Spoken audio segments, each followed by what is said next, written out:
Hello everybody and welcome back to the ranch. Dr. Uptown here, bringing you the latest acquisition. This is the Auto Ordnance 1911 from our 100 videos video that we had just gotten. Like I say, this is the 1911 ANN model, which it has the commemorative stamp on the reverse side of the slide.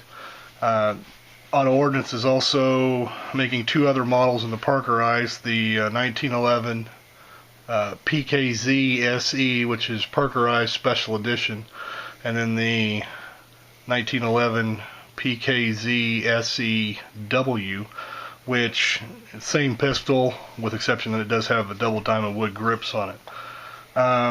They also have at least one model, I believe it's TC1, which is a more along the lines of a Kimber custom shop pistol. It's got upgraded sights, full-length guide rod, beaver tail safety, and so forth on it. Whereas the 1911 PKZ models are parkerized and kind of your plain Jane GI model. The TC1 is actually roll marked as a Thompson with the Thompson arrowhead and more of a custom shop type pistol. Anyway, the 100th anniversary model of this is just out on the streets, not too long, so this is fairly new. Like I say, it does have the simple commemorative roll mark on the opposite side. Beyond that, it is basically exact 1911 A1 GI spec for a World War II model. Two exceptions that it does have is the first, it does have the addition of some beveling to the magazine well that you can see here. The other exception to it is it's a Series 80 pistol versus a Series 70 pistol, so it does have internally it does have the firing pin block in it, which a lot of times going from a Series 70 to a Series 80, one of the things you run into is you pick up a couple of pounds of trigger pull because of the additional parts that you got to move with the trigger pull itself.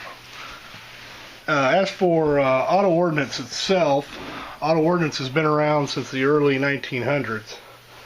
They, of course, are most notably famous for the Thompson submachine gun. John Thompson developed the Thompson submachine gun after working at Remington and was looking for something between the heavy rifles that fired 30-06 and handguns, and he found that he could make a mid-sized rifle that fired well using the 45 ACP ammunition, and developed the Thompson from there.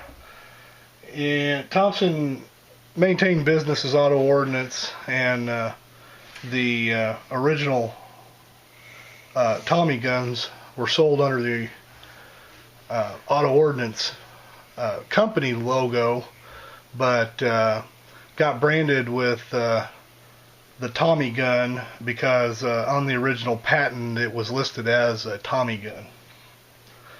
So that's kind of how Auto Ordnance came into being. In the 50s it was sold to Numerich Gun Supply, and while Numerich Gun Supply is the definite go-to place if you've got some oddball weapon that you're looking for a part for example, if you're looking for a bolt for an MG42, Numerich is definitely the place to go for that. However,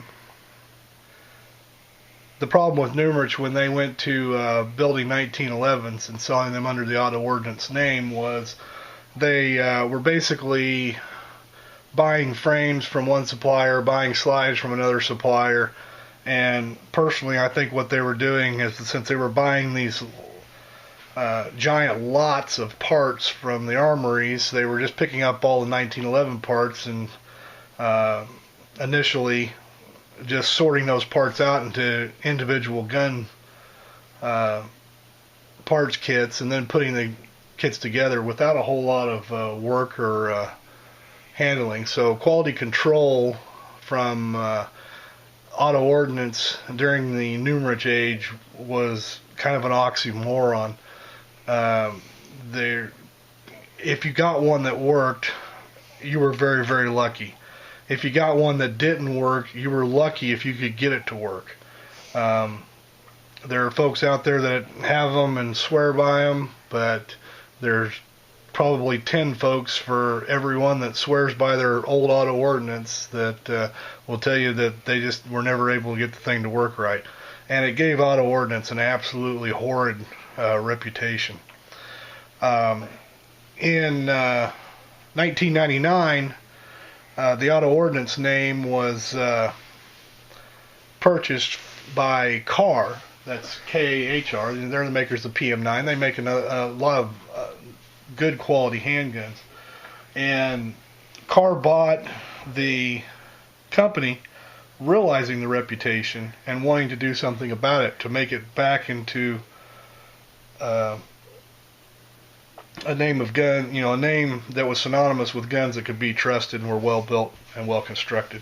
And since the Carr age, they did switch to Series 80 type of firing pin safety system. Beyond that, their quality control is greatly, greatly improved. These pistols now are very tight. They very well made. This will be the second auto ordnance I've had. The first one, most of you probably never saw. I used it in a trade for my M1 Garand. At the time, that was the only 80 series pistol I had, and I really am not fond of 80 series, but at the time I decided that was the pistol if I was going to get rid of one that I wanted to get rid of.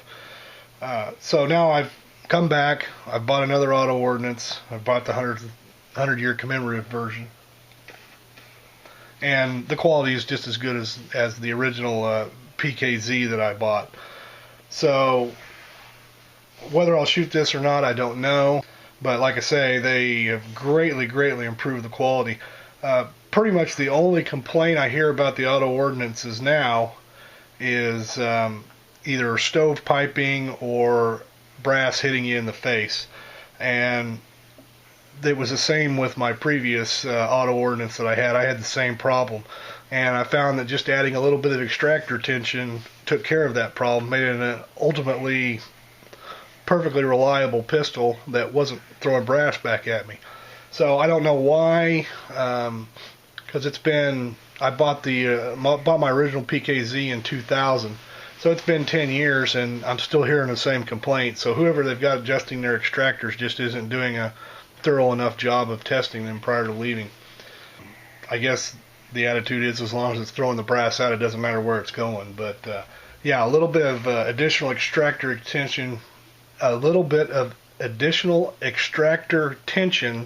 solves the problem as far as that brass coming back and hitting you in the face. How you're going to know the difference in the new versus the old auto ordnances is the old auto ordnances had a Thompson with a arrowhead on them, and then Auto Ordnance Corporation.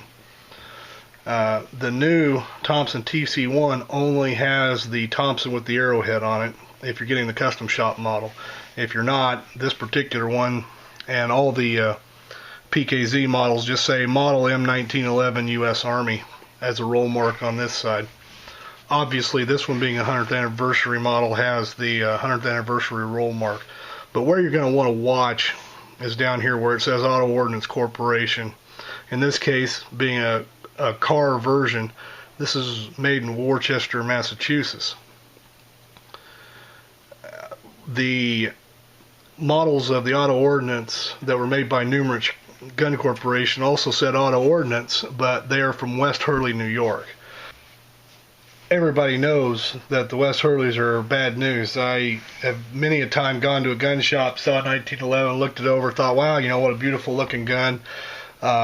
Looked down and realized it's an auto ordnance from West Hurley, New York, and I go, oh, not interested. And a lot of times the dealer will ask me, look at me, and I'll say, I'm not interested, it's a West Hurley.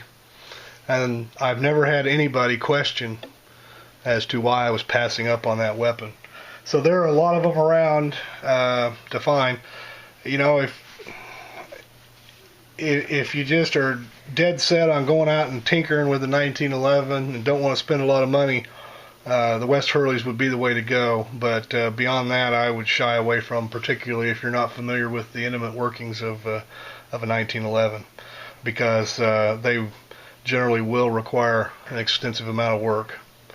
As far as warranty issues with it, keeping abreast on the forums, it sounds like Carr is really doing it right and taking care of people as they have complaints. So far, I have not heard anything bad about their customer service through Carr. Anyway, this is the Auto Ordnance 1911 100th anniversary model. I hope you guys find this interesting. We'll talk to you later. Have a good day.